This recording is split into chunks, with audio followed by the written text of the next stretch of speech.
अंत तक रुका है जो वही सफल बना है। क्या बच्चों?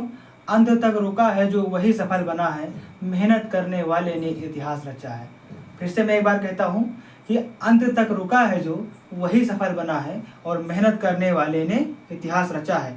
तो आप इस वीडियो में बने रहिए, आपको अंत में बताया जाएगा कि इसमें कौन से टॉपिक महत्वपूर्ण हैं और कितने टॉपिक आने की संभावना है, ताकि आप उसी प्रश्नों को अच्छी से तैयारी करके आप एग्ज़ाम में अच्छा नंबर ला सकें। तो इसीलिए मैंने क्या कहा कि अंत में जो रुका है, ठीक है बच्चों, क्या हुआ? अंत में जो रुका है वही सफल बना है, ठीक है, और मेहनत करने वाले ने हमेशा इतिहास रचा है। ठीक है बच्चों, तो मैं आपको अंत में बताऊंगा, वीडियो के अंत में कुछ ऐसे टॉपिक्स जो बहुत महत्वपूर्ण हैं, ठीक है, आपके पेपर के लिए। उसमें से आपके, मैं कहता हूँ जितने मैं प्रश्न बताऊंगा इस वीडियो में, ठीक है, आप बने रहिए बस लास्ट तक। इसमें जितने भी मैं आपको प्रश्न बताऊंगा, ठीक है, बीच में बताता भी रहूँगा, इसलिए वीडियो को स्किप नहीं करना आप लोग। और मैं जितने भी प्रश्न बताऊंगा, मैं उसमें से कहता हूँ अधिकतर आने की संभावना रहेगी, ये बात आप समझ लीजिए, ठीक है। तो आपके लिए यह वीडियो बहुत महत्वपूर्ण है, आप इसको ध्यान से देखिए, पढ़िए, ठीक है। और आपको जो भी यहाँ से प्रश्नों को दिया जाए पढ़ने के लिए, जो भी टॉपिक पढ़ाया जाए, उन टॉपिक्स को आप पढ़ें और आप पेपर में अच्छा कर सकते हैं, ठीक है। तो चलिए हम शुरू करते हैं। तो हेलो बच्चों, स्वागत है आपका फिर से एक बार VSR स्मार्ट स्टडी पर। आज हम कक्षा 10 का एक नया चैप्टर लेकर आए हैं, मानव नेत्र तथा रंग बिरंगा संसार। आज यह बहुत खूबसूरत और बहुत मज़ेदार चैप्टर है, ठीक है, जिसमें हमारी आँखों के बारे में बताया गया है और हमारे आँखों में कितने प्रकार के दोष हो सकते हैं, इसके बारे में बताया जाएगा और उसके निवारण के बारे में बताया जाएगा। तो आप बने रहिए, आप चाहे स्टूडेंट हों, अगर स्टूडेंट के लिए तो है ही, अगर कोई आप अन्य व्यक्ति हों तो वो भी देख लें, ताकि आपको इससे जागरूकता मिल सके कि हमें अपने आँखों से कोई बीमारी हुई है तो हम उसे कैसे ठीक करने का प्रयास कर सकते हैं, हमें कौन सी बीमारी है।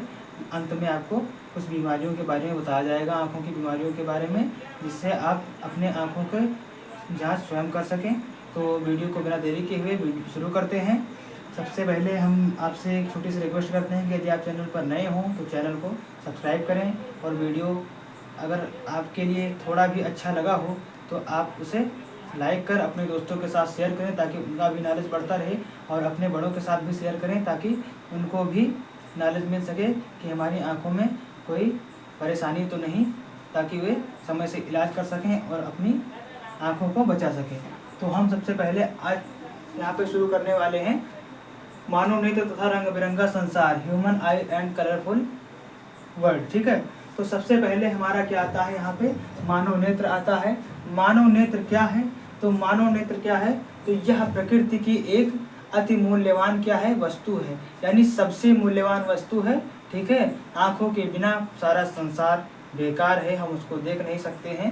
तो क्या हुई, आँखें हमारी अति मूल्यवान वस्तु है जिसको प्रकृति ने हमको दिया है, ठीक है। उसके आगे क्या करते हैं, हम इन्हीं आँखों की सहायता से, दो आँखों की सहायता से, या कह सकते हैं एक जोड़ी आँखों की सहायता से हम वस्तुओं को देखते हैं। अब वस्तुएं हमें कैसे दिखाई देती हैं, सवाल ये बनता है बच्चों कि वस्तुएं हम कैसे आखिर देख सकते हैं। तो अगर आपको पता है तो आप कमेंट में बताएं कि वस्तुओं को कैसे देख सकते हैं, वरना मैं आपको बताता हूं कि हम वस्तुओं को कैसे देखते हैं। तो सबसे पहले हम क्या देखते हैं, वस्तुओं को हम लोग कैसे देखते हैं।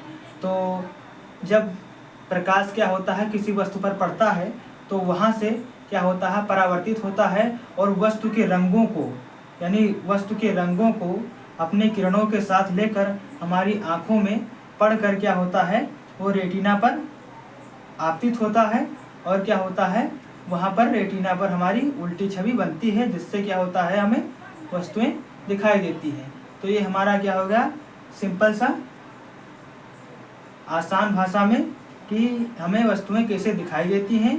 तो हम ऐसा कहेंगे कि जब प्रकाश किसी वस्तु पर पड़ता है और फिर परावर्तित होकर हमारे आँखों में टकराकर क्या होता है, रेटिना पर उसका प्रतिबिंब बनता है, जिससे हमें क्या होती हैं, वस्तुएं दिखाई देती हैं, ठीक है। तो अब मनुष्य का आँख क्या होता है, एक प्रकाश संवेदी अंग, ठीक है। तो प्रकाश के बिना यह क्या देख नहीं सकता है, ठीक है बच्चों, ये प्रकाश के बिना देख नहीं सकता है। चाहे थोड़ा भी प्रकाश होना चाहिए देखने के लिए, अंधेरे में ये नहीं देख सकता है। तो ये रहा मानव नेत्र का डायग्राम, ठीक है बच्चों। इसमें मैं आपको बताऊंगा कितनी चीज़ें होती हैं। सबसे पहले हम क्या देखते हैं, कहाँ से हमें कैसे दिखाई देती है हमें वस्तुएं। तो सबसे पहले कोई वस्तु हुई, ठीक है, तो वस्तु यहाँ पे रखी थी, माना यहाँ पे कोई वस्तु रखी थी, तो यहाँ से सबसे पहले क्या होता है, यहाँ पे ये जो सबसे उभरा हुआ भाग, सबसे ऊपरी भाग है, इसे हम लोग क्या कहते हैं, कार्निया कहते हैं। तो ये कार्निया को भेदते हुए क्या होती है, पारदर्शी पतली झिल्ली होती है कार्निया, ठीक है। तो इसको भेदते हुए कहाँ पहुँचती है, हमारी दूसरे नंबर पर पहुँचती है हमारी आइरिस पर। अब आइरिस क्या होता है, तो आइरिस होता है हमारा एक रंगीन अपारदर्शी झिल्ली होती है। क्या होती है, रंगीन अपारदर्शी झिल्ली होती है, जो क्या होती है, बीच में थोड़ी टूटी हुई होती है, यानी कि लेंस के जहाँ पर हमारी पुतली होती है वहाँ पर क्या होता है, ये आइरिस नहीं पाई जाती है, क्योंकि वहाँ से हमें प्रकाश क्या होता है, अंदर आँखों में ग्रहण करता है। जहाँ से प्रकाश, जिस बिंदु से प्रकाश आँखों में ग्रहण करता है उसे क्या कहते हैं, पुतली या नेत्र तारा कहते हैं, ठीक है बच्चों। और क्या होता है, जो कार्निया, जो इसको कहेंगे पुतली या नेत्र तारा, और आइरिस के मध्य जो द्रव भरा होता है उसे हम जलीय द्रव कहते हैं, ठीक है। और यहाँ पे ये क्या है हमारा, ये हमारा क्या है, ये हमारा एक लेंस है, ठीक है। लेंस ही हमें वस्तुओं को देखने की क्षमता बढ़ा और घटा सकता है, ठीक है। तो ये आइरिस ही है, क्या करती है आइरिस, जैसे हम क्या करते हैं, जब आप अंधेरे में, आप कभी ट्राई करके देखिए कि जब आप अंधेरे में जाते हैं तो आपकी आइरिस क्या हो जाती है, आइरिस ऐसे होती है और आइरिस में से थोड़ा ज़्यादा जगह हो जाता है, ठीक है, यानी प्रकाश को ज़्यादा ग्रहण करता है। जैसे हम तेज प्रकाश में पहुंचते हैं तो आइरिस का क्या हो जाता है, आइरिस अपना आकार ऐसे सिकुड़ने लगती है, तो उसमें क्या हो जाता है, जो हमारी पुतली होता है या नेत्र तारा, उसका आकार छोटा होने लगता है, यानी छिद्र, जो इसमें छिद्र होता है वो हमारा छोटा होने लगता है जब क्या होता है, हम अधिक प्रकाश में होते हैं। तो आप कभी ऐसा चेक करिए, ऐसे आप शीशा लीजिए, ठीक है बच्चों, और शीशा लेने के बाद या मिरर लीजिए, तो आप उसको लीजिए और ऐसे क्या करिए, आप जब धूप में जाइए तब अपने आँखों को ध्यान से देखिए, जो क्या होता है, कार्निया के बीच में एक आपको ऐसे, कार्निया के बीच में क्या होगा, ऐसे आगे आइरिस जो होगा वो हमें क्या हो जाएगा, ऐसे सिकुड़ता और फैलता हुआ नजर आएगा। जब आप धूप में जाएंगे तो ऐसे क्या हो जाता है, हमारा आइरिस ऐसे सिकुड़ जाता है, और जब हम क्या होते हैं, अंधेरे में जाते हैं, ठीक है, कम प्रकाश वाली जगह में, तो क्या होता है, ऐसे क्या होता है, कार्निया फैल जाता है, जिससे हमें वस्तुएं स्पष्ट दिखाई देने के लिए होती हैं। तो ये हमें जो कार्निया है या आइरिस है, ये आइरिस हमें क्या करता है, वस्तुओं को देखने में मदद करता है, ठीक है बच्चों, और हमारे लेंस को सुरक्षा प्रदान करता है अधिक प्रकाश से बचने के लिए, ठीक है। और ये हमारा लेंस हो गया। ये लेंस क्या होता है, प्रोटीन का बना होता है। लेंस किससे बना होता है, प्रोटीन से बना होता है। और अगर हम बात करें ये लेंस कैसे टिका होता है, तो लेंस ये जो रेड सी दिख रही है ना बच्चों, ये यहाँ पे जो इसे तीर गया है, ये क्या हमारी पक्षमाभी मांसपेशियां हैं, इन्हीं से हमारा लेंस जुड़ा हुआ होता है, उन्हीं से रुका हुआ होता है। उसके बाद जो सबसे बाहरी परत होती है, ठीक है, अब आँख के अंदर हम लोग जाते हैं। हमारे आँख का कितना भाग, बस इतना ही भाग क्या होता है, उभरा हुआ भाग ही क्या होता है, इतना थोड़ा सा भाग बस बाहर होता है, बाकी सब क्या होता है, ये गोलाकार भाग अंदर होता है। तो सबसे अंदर वाला सबसे बाहरी परत, उसको हम लोग कहते हैं दृढ़ पटल, ठीक है। और दृढ़ पटल के नीचे क्या होता है, हमारा रेटिना होता है, लेकिन उसके मध्य में हमारा क्या होता है, एक रक्तक पटल होता है, ठीक है।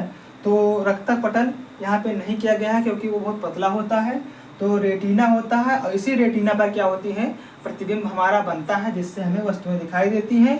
और फिर क्या होता है, यहाँ से प्रकाश तंत्रिकाओं द्वारा मस्तिष्क में सिग्नल भेजा जाता है कि ये वस्तु हमें कैसी दिखती है। इसी पर निर्भर करता है प्रकाश तंत्रिकाओं पर। यदि किसी व्यक्ति के प्रकाश तंत्रिका क्षीण हो जाती है तो उसकी देखने की और देख के समझने की क्षमता उसकी कम हो जाएगी, ठीक है बच्चों। और लेंस की क्षमता घटने पर हमें वस्तुएं स्पष्ट दिखाई नहीं देंगी।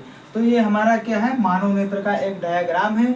अगर आपको नहीं समझ में आया तो आप वीडियो को वापस करके देख लीजिए, ठीक है। ये क्या हमारी पक्षमाभी मांसपेशियां हैं। ये बाहरी परत ब्लड पटल होता है, आंतरिक परत रेटिना होता है, दोनों के मध्य रक्तक पटल होता है। यहाँ से हमारी प्रकाश तंत्रिकाएं जाती हैं, ठीक है। और इसमें क्या होता है, खाली जो गोला होता है नेत्र गोलक, उसमें हमारा कांचा अवद्रव भरा होता है। लेंस क्या होता है, प्रोटीन का बना होता है। और आइरिस क्या होती है, इसमें अपने आकार को घटाने या बढ़ाने की क्षमता होती है। कार्निया क्या होता है, जो नेत्र का सबसे बाहरी उभरा हुआ भाग होता है। पुतली नेत्र तारा क्या होता है, तो आइरिस के मध्य में एक पतला सा छोटा सा छिद्र होता है, उसे हम लोग पुतली या नेत्र तारा कहते हैं, जहाँ से प्रकाश अंदर जाता है आंखों में। और जलीय द्रव क्या होता है, तो हम कहेंगे कि आइरिस और पुतली नेत्र तारा और कार्निया के मध्य भरे हुए द्रव को जलीय द्रव कहते हैं। तो इसको फटाफट से डायग्राम बना लीजिए आप, उसके बाद फिर हम लोग आगे बढ़ते हैं। तो बच्चों फटाफट से बना लीजिए आप। तो शायद आपने नोट कर लिया होगा, इसको डायग्राम को बना लिया होगा। और इसकी जितने भी क्या है, पक्षमाभी मांसपेशियां किसे कहते हैं, दृढ़ पटल क्या है, रेटिना क्या है, प्रकाश तंत्रिका क्या है, कांचा अवद्रव क्या होता है, लेंस किससे बना होता है, क्या होता है, आइरिस किससे बना होता है, किसके पीछे होता है, कहाँ होता है।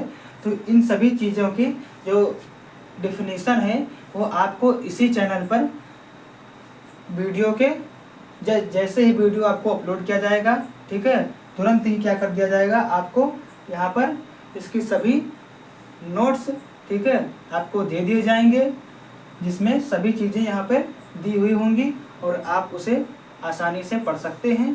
तो यहाँ पर लिखेंगे नहीं हम लोग, क्योंकि यहाँ पे हमें समझना है, ठीक है बच्चों।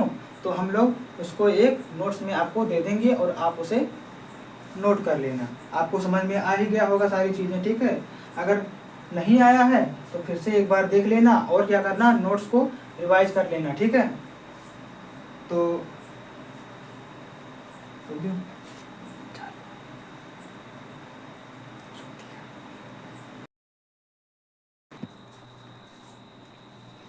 तो बच्चों अगला टॉपिक हमारा क्या है, मानव नेत्र द्वारा प्रतिबिंब का बनना, ठीक है।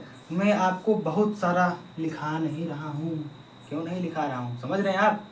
बताइए, कमेंट में बताइए क्यों नहीं लिखा रहा हूँ, बताइए। लिखा इसलिए नहीं रहा हूँ, आपको समझाने का प्रयास कर रहा हूँ ताकि आपको रटना ना पड़े, ठीक है बच्चों। और इससे क्या हो जाएगा, आपको आसानी से याद करने का मौका मिल जाएगा। आप एक बार समझ जाएंगे तो आपको लिखने की ज़रूरत नहीं है, बस आप ऐसे चित्र को देखेंगे और आपको सारी क्या हो जाएगा, ऐसे line to line, line by line क्या हो जाएगा, जो मैंने पढ़ाया है वो लाइन बाय लाइन ऐसे दिमाग से ऐसे आंख बंद करेंगे, ऐसे आप ऐसे गुजरता जाएगा, चलता जाएगा, चलता जाएगा। तो मानव नेत्र द्वारा प्रतिबिंब का बनना सीखते हैं हम, कैसे बनता है। तो सर्वप्रथम क्या होता है, इसमें देखिए क्या हमारी ये कोई वस्तु है, ठीक है। तो वस्तु देखिए यहाँ पर क्या हो रहा है कि वस्तु से जैसे ही क्या हुआ, वस्तु पर जैसे कोई प्रकाश पड़ा, ठीक है, क्या हुआ, जैसे कोई प्रकाश पड़ा, ठीक है। मान लीजिए जैसे यहाँ से कोई प्रकाश ऐसे आपतित हुआ, ठीक है, क्या हुआ, ऐसे यहाँ पर आपतित हुआ या ऐसे आपतित हुआ, ठीक है, समझिए बात। जैसे यहाँ पर प्रकाश क्या हुआ, आपतित हुआ, तो क्या हुआ, तो यहाँ से प्रकाश किरण क्या हुई, वस्तु से टकराई, और वस्तु से जैसे ही टकराई तो क्या हुआ, वह ऐसे लेंस की तरफ यानी हमारी आंखों की तरफ चलने लगा। तो हमारी आंखों की तरफ ऐसे चलते चलते ये क्या हुआ, हमारे पहुंच गया कहाँ तक, कार्निया तक। और कार्निया से आगे कहाँ गया, कार्निया से आगे पहुंचा जलीय द्रव में, जलीय द्रव से होते हुए कहाँ पहुंचा, हमारा आइरिस में, और आइरिस से होते हुए कहाँ पहुंचा, आखिर में पुतली में घुसा। और जब पुतली में घुसा तो कहाँ पर पहुंचा वो, हमारा लेंस में। तो जैसे ही लेंस में पहुंचा तो ये क्या करता है, लेंस उसको कहाँ फोकस करता है, रेटिना पर क्या करता है, उसको फोकस करता है, उसको क्या करता है, एकत्रित करके वहाँ पे भेजता है, ठीक है। तो जैसे उसने वहाँ पर लेंस पर भेजा तो कहाँ पर भेजा, उसको नीचे की तरफ भेजा। और फिर क्या हुआ, जिस वस्तु का क्या निचला भाग था वो कहाँ पर बना, रेटिना पर उल्टा बन गया, यानी रेटिना पर ऊपर बन गया। तो वस्तु का क्या हुआ, ऊपरी भाग रेटिना पर नीचे बना, वस्तु का निचला भाग रेटिना पर ऊपर बना। तो इसका मतलब क्या हुआ कि सदैव वस्तु क्या होता है, वास्तविक और उल्टा बनता है कहाँ पर, हमारे रेटिना पर। तो इससे क्या पता चला कि प्रतिबिंब कैसा बनता है रेटिना पर, वास्तविक और क्या बनता है, उल्टा बनता है रेटिना पर, ठीक है। और फिर इसमें क्या होता है, यहाँ से जैसे यहाँ पर क्या हुआ, पहुँचा, तो यहाँ से ऐसे हमारी क्या होती हैं, प्रकाश तंत्रिकाएँ यहाँ पर होती हैं, ठीक है। यहाँ पर क्या होती हैं, प्रकाश तंत्रिकाएँ होती हैं। और जैसे ही उल्टा बना तो क्या किया, रेटिना ने क्या किया, प्रकाश तंत्रिकाओं के माध्यम से मस्तिष्क को क्या भेजा, सिग्नल भेजा, और मस्तिष्क ने सिग्नल को पढ़कर बता दिया कि ये वस्तु किस प्रकार का है और इसका रंग कैसा है, ठीक है। तो यही हमारे मानव नेत्र द्वारा प्रतिबिंब बनने का क्या है, विषय है, ठीक है। ऐसे ही हमारे आँखों में वस्तुएं दिखाई देती हैं, हमेशा उल्टा ही बनता है हमारे रेटिना पर। इसको याद रखिएगा, कैसा बनता है, तो प्रतिबिंब बनता है, कैसा होता है, तो वास्तविक और उल्टा होता है। तो कैसा है, उल्टा प्रतिबिंब है, और क्या है, वास्तविक है, क्या है, वास्तविक है, ठीक है बच्चों, वास्तविक है। तो इसको आप फटाफट से नोट कर लीजिए, और इसका क्या हो जाएगा, हमको इसको हम दिखाएंगे आपको यहाँ पर। कोई नहीं बच्चों, कैमरामैन का फ़ोन आ गया था, वो ऐसा ही रिंगटोन लगाते हैं। तो हमने क्या कहा, हम कह रहे थे कि आपको इसके सभी, यानी कि इसका जो भी आपको लिखना है नोट्स, वो कहाँ पर आपको इसी चैनल पर मिलेगा, ठीक है। PDF फॉर्म में आपको दे दिया जाएगा, या वैसे ही आपको हैंड रिटन नोट दे दिए जाएंगे, ठीक है। तो इसको आप क्या करिए, ऐसे नोट कर लीजिए, और शायद ही आपको समझ में आ गया हो। यदि आपको ये इन्फॉर्मेशन एक बार में समझ में आ गया होगा, तो आप क्या करेंगे, वीडियो को लाइक करेंगे और चैनल को सब्सक्राइब कर अपने दोस्तों के साथ शेयर जरूर करेंगे। इसको फटाफट से नोट कीजिए। उसके बाद हम आगे बढ़ते हैं, क्या पढ़ते हैं, लेंस की फोकस दूरी और समंजन क्षमता के बारे में पढ़ते हैं। तो इसको फटाफट से नोट कीजिए।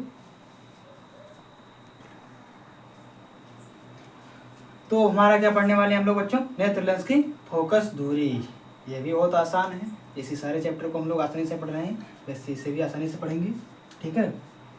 तो हम लोग क्या करते हैं, सबसे पहले देखते हैं नेत्र लेंस की फोकस दूरी को हम समझने का प्रयास करते हैं। तो पहले हम लोग चित्र के माध्यम से समझेंगे, उसके बाद हम लोग परिभाषा देखेंगे, ठीक है। देखिए यहाँ पर क्या है, मानव नेत्र है, ठीक है। ये क्या हमारा मानव नेत्र है, तो मानव नेत्र है, तो ये क्या हमारा लेंस है, लेंस और रेटिना है। तो यहाँ पे क्या हो गया, यहाँ से हमारा लेंस और रेटिना के बीच क्या होती है, लेंस, यानी नेत्र लेंस और रेटिना के बीच की दूरी क्या कहलाती है, फोकस दूरी कहलाती है, ठीक है। लेंस की दूरी क्या कहलाती है, नेत्र लेंस की फोकस दूरी कहलाती है।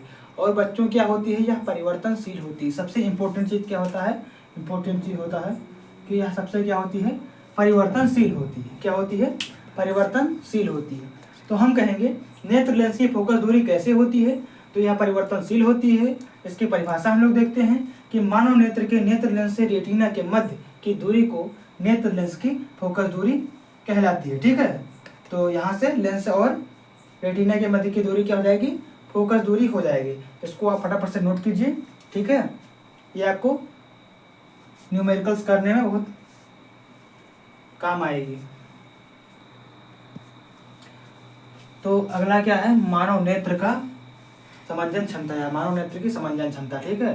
तो मांसपेशियों क्या होता है, मांसपेशियों द्वारा नेत्र लेंस की क्या करते हैं, फोकस दूरी को आवश्यकता अनुसार परिवर्तित करने की क्षमता को क्या कहते हैं, नेत्र लेंस की समंजन क्षमता। एक बार फिर से परिभाषा देखिए, मांसपेशियों द्वारा नेत्र लेंस की फोकस दूरी को आवश्यकता अनुसार कम या ज़्यादा करने की या परिवर्तित करने की क्षमता को नेत्र लेंस की समंजन क्षमता कहते हैं, ठीक है। इसे दो प्रकार से व्यक्त किया जा सकता है, एक होता है नेत्र का दूर बिंदु और एक होता है नेत्र का निकट बिंदु। तो दूर बिंदु क्या होता है, दूर बिंदु अनंत के लिए होता है, ठीक है। तो अनंत से वस्तुओं को देखने जब देखा जाता है तो क्या होता है, वो नेत्र का दूर बिंदु के द्वारा देखा जाता है, ठीक है। और स्वस्थ मनुष्य के नेत्र का दूर बिंदु क्या होता है, अनंत होता है, इनफाइनाइट होता है, ठीक है। लेकिन नेत्र का निकट बिंदु क्या होता है, तो नेत्र का निकट बिंदु वह न्यूनतम दूरी होती है जिससे वस्तु स्पष्टता दिखाई दे जाए, ठीक है।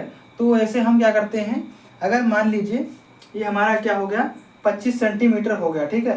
तो 25 सेंटीमीटर जैसे हम आगे लाएंगे तो इससे क्या हो जाएगा, हमारे आप ऐसे कभी किताब लेकर ऐसे बैठें, या इसी वक्त आप कर सकते हैं। क्या करना है आपको, ऐसे आप मोबाइल में पढ़ रहे हैं, ठीक है, या आप लैपटॉप में, पीसी में, कहीं पर पढ़ रहे हैं, कंप्यूटर में, तो क्या करेंगे आप ऐसे ऐसे आँखों का क्या करेंगे, किताब लेंगे और किताब ऐसे ऐसे आँखों के पास ऐसे ले जाएंगे 25 सेंटीमीटर से नज़दीक, यानी कि आँखों यानी कि लेंस से अपने किताब को 25 सेंटीमीटर के नज़दीक लाएंगे।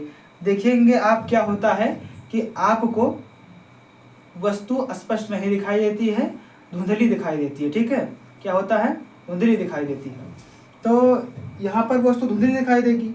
तो अगर हम क्या करते हैं, हमें स्वस्थ मनुष्य का निकट बिंदु कितना होता है, 25 सेंटीमीटर होता है। हमें क्या करना है, 25 सेंटीमीटर से दूर रखकर ही देखना है। यदि आप ऐसे चेक करते हैं कि 25 सेंटीमीटर से अगर आपको नज़दीक दिख रहा है, तो इसका मतलब आपको क्या है, नेत्र का दोष है। तो ये मानव नेत्र की संवेदन क्षमता है, इसको आप फटाफट से नोट कीजिए, फिर हम लोग आगे बढ़ते हैं। तो बच्चों अगला टॉपिक पहले हमारा क्या हो गया, अब हम देखेंगे दृष्टि दोष का तथा उनका निवारण कैसे करते हैं। तो आपने नोट कर लिया होगा पिछले चीज़ों के, हम पढ़ते हैं दृष्टि दोष तथा उनका निवारण कैसे करते हैं।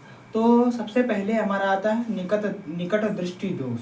तो निकट दृष्टि दोष में क्या होता है बच्चों, कि इसमें जैसे हम क्या कहेंगे, इसको याद करने का तरीका कैसा है कि निकट दृष्टि दोष मतलब जिसको जिस प्रकार का दोष है वो तो दिखाई देता है, लेकिन उसके विपरीत नहीं दिखाई देता है। जैसा कि हम देख रहे हैं निकट दृष्टि दोष। तो निकट दृष्टि दोष से पीड़ित व्यक्तियों को क्या करता है, उनको निकट की वस्तुएं दिखाई देती हैं, ठीक है, और क्या होता है, उनको दूर की वस्तुएं स्पष्ट नहीं दिखाई देती हैं। वहाँ पर क्या होता है, जो दूर बिंदु होता है वो क्या हो जाता है, पास आ जाता है, ठीक है, दूर में ना होकर क्या हो जाता है, पास आ जाता है। इससे चित्र क्या होता है या प्रतिबिंब क्या बनता है, रेटिना से पहले ही बन जाता है। इससे हमें वस्तुएं स्पष्ट नहीं दिखाई पड़ती हैं, ठीक है बच्चों। तो यहाँ पर हम क्या देखेंगे, निकट दृष्टि दोष क्या है। तो निकट दृष्टि दोष में क्या होता है, इसमें क्या होता है कि निकट की वस्तु तो दिखाई देगी, क्या होगी, निकट की जो वस्तु होगी, ठीक है, वस्तु क्या होगी, दिखाई देगी, ठीक है, लेकिन क्या होगी, दूर की वस्तु स्पष्ट दिखाई नहीं देगी। क्या होगी, दिखाई नहीं देगी, ठीक है बच्चों, क्या होगी, दिखाई नहीं देगी, ठीक है। और इसमें क्या हो जाता है, इसमें क्या हो जाता है, जो हमारा दूर बिंदु होता है, ठीक है, जो दूर बिंदु होता है वो पास में आ जाता है। तो दूर बिंदु क्या हो जाता है, हमारा दूर बिंदु हमारा क्या होता है, पास में आ जाता है। कहाँ पर आता है, पास में आ जाता है, ठीक है, कहाँ पर आ जाता है, पास में आ जाता है, ठीक है। जिससे हमारा क्या होता है बच्चों, जिससे हमारा क्या होता है, जैसे ही पास में आ जाता है दूर बिंदु, तो क्या होता है, जो प्रतिबिंब होता है, प्रतिबिंब होता है हमारा, वो कहाँ बनता है बच्चों, प्रतिबिंब रेटिना से पहले बनता है, पहले बनता है, ठीक है बच्चों, कहाँ बनता है, पहले बनता है। देखिए कैसे बनता है, यहाँ पे किरणें क्या है, अनंत बिंदु क्या होगा, दूर बिंदु पास आ गया, जिससे क्या हुई, हमारा जो वो प्रतिबिंब था वो हमारा रेटिना से पहले बन गया, ठीक है। तो इस प्रकार के दोष में क्या होता है, हम परिभाषा कैसे लिखेंगे, देखिए आपको बस मेन पॉइंट्स यही हैं आपको, ठीक है, बहुत ज़्यादा रटना नहीं। क्या होता है, इस प्रकार ऐसे आपको लिखना है, कैसे, इस प्रकार से पीड़ित या इस दोष से पीड़ित व्यक्तियों को निकट की वस्तुएं तो दिखाई देती हैं, परंतु दूर की वस्तुएं स्पष्ट नहीं दिखाई देती हैं। इसमें दूर बिंदु पास में आ जाता है, जिससे प्रतिबिंब रेटिना पर न बनकर रेटिना से पहले बन जाता है, ठीक है। ये हमारा क्या हो गया, परिभाषा हो गया इसका, ठीक है। और ये हमारा क्या हो गया, डायग्राम हो गया। ये आप समझिए, ये आपका वेरी इंपॉर्टेंट हो सकता है, क्या हो सकता है, वेरी इंपॉर्टेंट हो सकता है, ठीक है। यानी कि दोनों दोषों में से आपका कोई भी दोष आ सकता है, ठीक है। आपके क्या होता है पेपर में, या तो दूर दृष्टि पूछी जाएगी या तो निकट दृष्टि पूछी जाएगी। ये आपका चांस 80% आपका 80 से 85% चांस होता है। आपका कितना होता है, 80 से 85% चांस आपका होता है कि ये आपका पूछा जा सकता है, ठीक है। और आपका ये, तो आप इसे ध्यान से इसको नोट कर लीजिए और इसको आप अपने कॉपी में देखिए बच्चों। निकट दृष्टि दोष के कारण क्या हो सकते हैं, आपके दो कारण हो सकते हैं। पहला क्या हो जाता है, नेत्र लेंस की वक्रता त्रिज्या बढ़ जाती है, जिससे फोकस दूरी क्या हो जाती है, घट जाती है। नेत्र लेंस की क्या होती है, वक्रता त्रिज्या बढ़ जाती है। इससे क्या होता है, फोकस दूरी घट जाती है, जिससे हमें वस्तुएं क्या बोलते हैं, स्पष्ट दिखाई नहीं देती हैं। और नेत्र लेंस के गोलक का व्यास बढ़ जाता है। इससे क्या होता है, कहीं ना कहीं ये हमारा रेटिना से पहले ही बस प्रतिबिंब बनने वाला है, इसीलिए बन जाता है। क्योंकि नेत्र लेंस के गोलक का व्यास बढ़ेगा तो ये वस्तु जहाँ पे हमें ये किरणें मिलने वाली थी वहीं पर हमारा रेटिना होना चाहिए, लेकिन गोलक का व्यास बढ़ गया तो रेटिना हमारा क्या हो गया, रेटिना से पहले हमारा प्रतिबिंब बन गया। ठीक है। और नेत्र लेंस की वक्रता त्रिज्या जैसे ही बढ़ेगी वैसे फोकस दूरी घट जाएगी और फिर हमें वस्तुएं धुंधली दिखाई देंगी या नहीं दिखाई देंगी। ठीक है। तो ये क्या हो गए, कारण हो गए। फिर उसके बाद क्या देखते हैं, इसका हम लोग निवारण देखते हैं। ठीक है। तो निवारण में आपको क्या करना है, अगर हम निवारण देखना चाहें तो सबसे पहले आप इसको नोट करें, उसके बाद हम निवारण देखते हैं। तो इसमें निवारण में हम लोग क्या देखते हैं कि यहाँ पर जैसे ही अब हमारा क्या हो रहा था, रेटिना से पहले बन रहा था प्रतिबिंब, तो हमें ऐसा लेंस ढूंढना है जिससे क्या हो जाए, रेटिना पर बनने लगे प्रतिबिंब, तो हमारा निवारण हो जाएगा। तो हमने उसके लिए कौन सा लेंस ढूंढा, अवतल लेंस। तो हमने क्या कहा कि इस दोष के निवारण के लिए हम उचित फोकस दूरी का अवतल लेंस के चश्मे का प्रयोग करते हैं। क्या करते हैं, अवतल लेंस के चश्मे का प्रयोग करते हैं।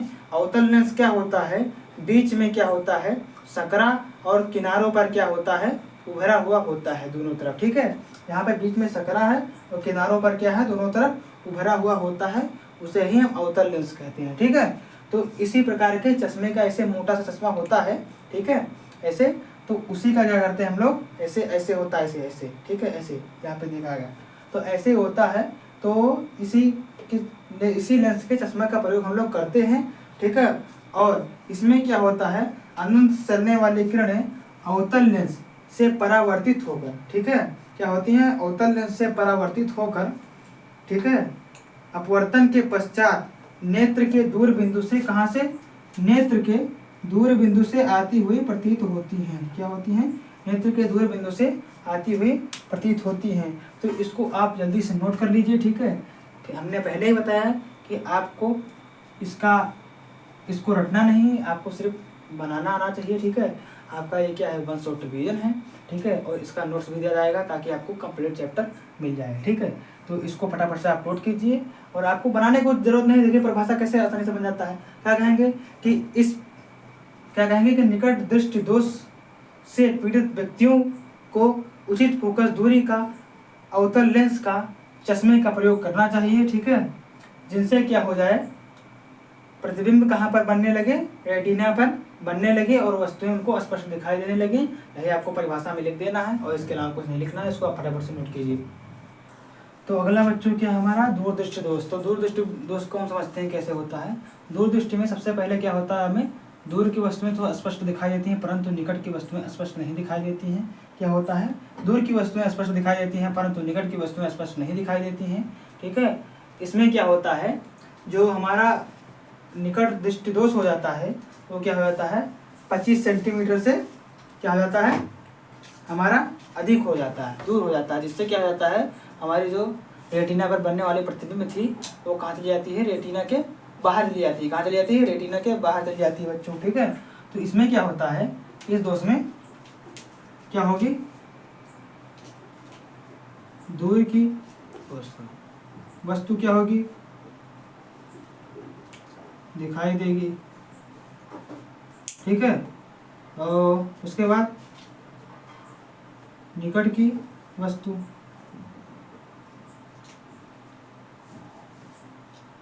दिखाई नहीं देगी। ठीक है। इसमें क्या हो जाता है, इसमें हमारा क्या हो जाता है, तो निकट बिंदु क्या होता है, 25 सेंटीमीटर दूर होता है। क्या होता है, निकट बिंदु 25 सेंटीमीटर से अधिक हो जाता है।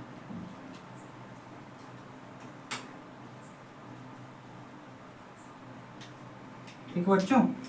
दूर दृष्टि में क्या लिखेंगे, इसमें इस दूर दृष्टि से पीड़ित व्यक्ति, दूर की वस्तु स्पष्ट दिखाई देती है परंतु निकट की वस्तुएं स्पष्ट नहीं दिखाई देती हैं।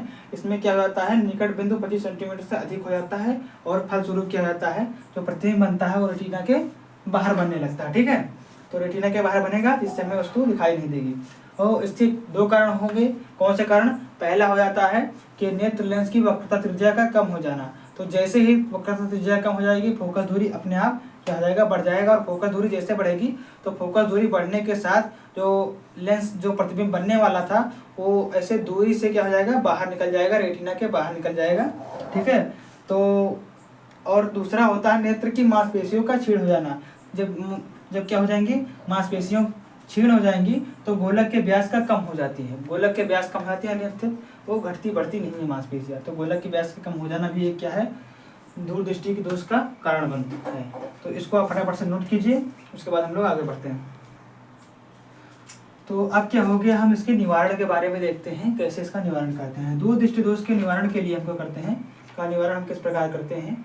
तो इसमें क्या हो जाता है? इस प्रकार इस दोष से पीड़ित व्यक्ति को उचित फोकस दूरी के उत्तल लेंस का चश्मे का प्रयोग करना चाहिए। ठीक है। यह करते हैं तो उनकी क्या हो जाती है? जो लेंस से हमारी जो बनती है क्या होती है? ये हमारी किरणें जो आने वाली होती है, ठीक है, वो हमारी कहाँ होती है? निकट बिंदु से आती हुई प्रतीत होने लगती हैं। और ये क्या करती हैं? आपतित होकर रेटिना पर हमारी, ठीक है, क्या होती हैं? आपतित हो जाती हैं, परावर्तित होकर रेटिना पर हमारे आपतित हो जाती है, जिससे रेटिना पर प्रतिबिंब बन जाता है। तो इस प्रकार हमें दूरदृष्टि दोष का निवारण करते हैं उत्तल लेंस की सहायता से। ये हमारा उत्तल लेंस है, ठीक है, इसी के सहायता से हम लोग करते हैं दूरदृष्टि दोष का निवारण। ठीक है। तो इसको फटाफट से नोट कीजिए, उसके बाद हम आगे बढ़ते हैं।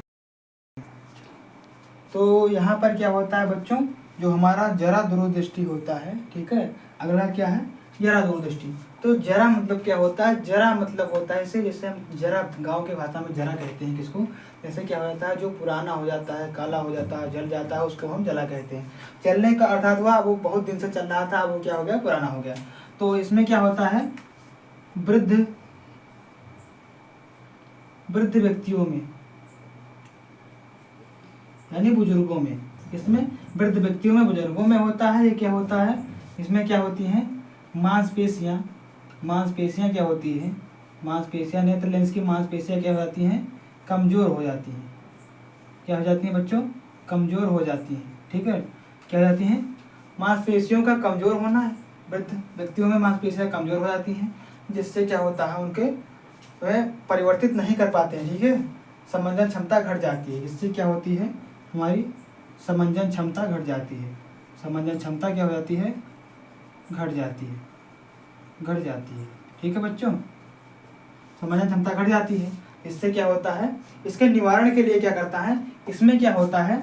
दूर और नजदीक दोनों नहीं दिखता है। क्या होता है? दूर और नजदीक दोनों नहीं दिखता, यानी स्पष्ट नहीं दिखता। ठीक है। ये दिखता भी नहीं है, कभी कभी दोनों नहीं दिखता है। इसमें निवारण में क्या होता है? अगर इसका निवारण हम लोग करना चाहें तो इसका निवारण किस प्रकार करेंगे? यहाँ पे होता है द्विअवतली। क्या कहेंगे? द्विअवतली कहेंगे हम लोग, या द्विफोकसी कहेंगे। अवतल तो केवल द्विअवतल होगा, तो हम लोग क्या करेंगे? द्विफोकसी लेंस। ठीक है। इसमें कौन सा होता है? इसमें एक उत्तल होता है और दूसरा क्या होता है? अवतल होता है। ठीक है बच्चों, एक उत्तल लेंस और दूसरा क्या होता है? अवतल लेंस होता है। ठीक है।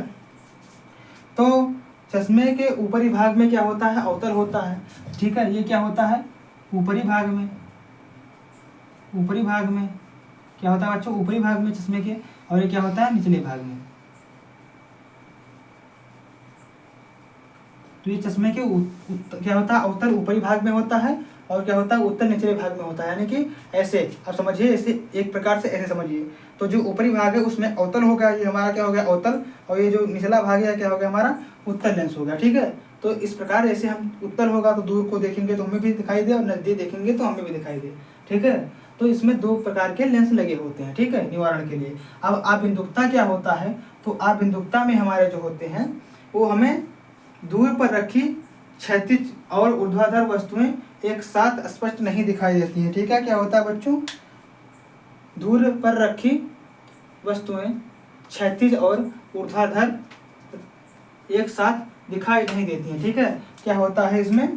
क्षैतिज और ऊर्ध्वाधर वस्तुएं एक साथ, क्षैतिज क्षैतिज और ऊर्ध्वाधर वस्तुएं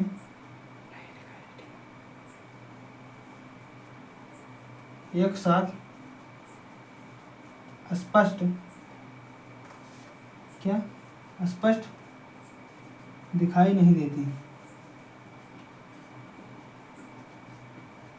ठीक है बच्चों, वर्णांधता क्या होता है? तो वर्णांधता में क्या होता है, इसमें आपको, ठीक है, वर्णांधता में इसमें कुछ रंगों, कुछ विशेष या निश्चित रंगों के प्रति हमारी आँख क्या होती है, सुग्राही हो जाती है।